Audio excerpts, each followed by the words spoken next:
भगवान ने कहा क्या उपाय क्या है, क्या चाहते हो? केवट बोला हम क्या चाहते हैं, आप पार जाना चाहते हो कि नहीं? भगवान बोले हमें तो जाना ही, तो फिर ये कहो आप चाहते हो पार जाना? हाँ, तो जो प्रभु पार अवसिगा चाहो, मोहि पद पदुम पखारन कहा, अपने चरण कमल धोने के लिए कहो। भगवान ने कहा कि वैसे काम नहीं बनेगा। केवट बोले कैसे बनेगा?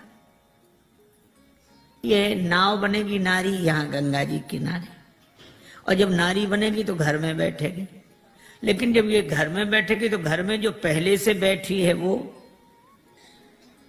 उसको तो लगेगा कि नहीं कि नाव नारी बन गई, वह तो सोचेगी नाव बेचकर दूसरा विवाह करके लाया। अब महाराज घरनी घर क्यों समझाई हो जो, उसको मैं कैसे समझाऊंगा? लक्ष्मण जी ने कहा हद हो गई, भगवान को समझा रहे और पत्नी को नहीं समझा सकते। केवट बोला महाराज अपने अपने अनुभव की बात है, भगवान को समझाना आसान है। राम जी खूब हंसे, लक्ष्मण जी भी हंस रहे हैं केवट की इन अटपटी बातों पर। भगवान बोले तो और कोई उपाय? एक उपाय है। क्या? यही घाट ते थोड़िक दूरी है, कटिलों जल था दिखाई हो जो, थोड़ी दूरी पर कमर तक जल है, आराम से निकल जाओ। भगवान बोले वही ठीक, बताओ। केवट बोला वाह महाराज अभी सवेरा हुआ है, यात्रियों का आना जाना शुरू हुआ है, हम आपको वो जगह बताने जाएं सब देख लेंगे, हमारी नाव में कौन बैठेगा, रोजी रोटी का सवाल है, ऐसा नहीं। तो फिर आप दिन भर रुको, जब सूर्यास्त हो जाएगा सब लोगों का आना जाना बंद होगा, मैं जाके बता दूंगा, फिर रात को निकल जाना, चाहे सवेरे निकल जाना। भगवान बोले लक्ष्मण चरण धुलाना ही ठीक है, यहां कहां रुकेंगे? केवट कहता है कि चरण धोने के लिए कहो। पात भरी सहरी सकल सुत बारे बारे, केवट की जाति कछु वेद ना पढ़ाई हो, पूरा परिवार मेरो याही लागे राजा जू हो, वित्तहीन कैसे दूसरी गढ़ाई हो। अगर ये नाव नारी बन गई तो फिर यह भी तो सोचो महाराज, कर पूरे परिवार का पालन इसी नाव से होता है, तो परिवार का पालन करने वाला साधन तो चला जाए और घर का एक सदस्य और बढ़ जाए। महाराज कृपा करो आप। अच्छा, अब इसमें एक बड़ा तात्विक संकेत है।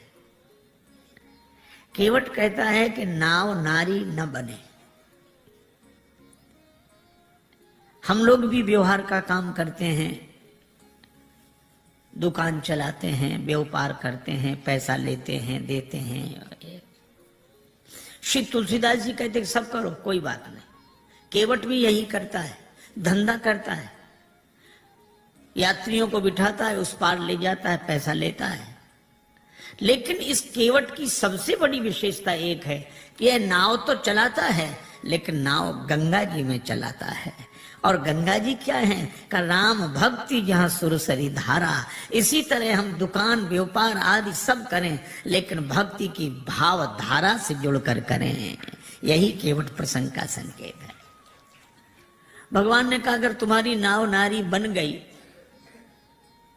तो पार करने वाली खुद पार हो जाएगी, जड़त्व से मुक्त हो जाएगी। केवट बोला सो तो ठीक है, लेकिन नाव नारी बनेगी तो घर में बैठेगी, और इसका अर्थ कि मेरी बुद्धि अगर चैतन्य हो गई तो आत्मन्यो आत्मना तुष्टा के भाव से घर में बैठेगी, तो भक्ति की गंगा जी तो छूट जाएंगी। प्रभु मैं ऐसी मुक्ति नहीं चाहता जो भक्ति की गंगा जी से दूर कर दे। वह नहीं बंधन की जो अज्ञानता से बांध ले मन, और फिर सहसा कभी भी टूट सकता हो अकारण। मुक्ति छू पाए न जिसको मैं उसे बंधन कहूंगा।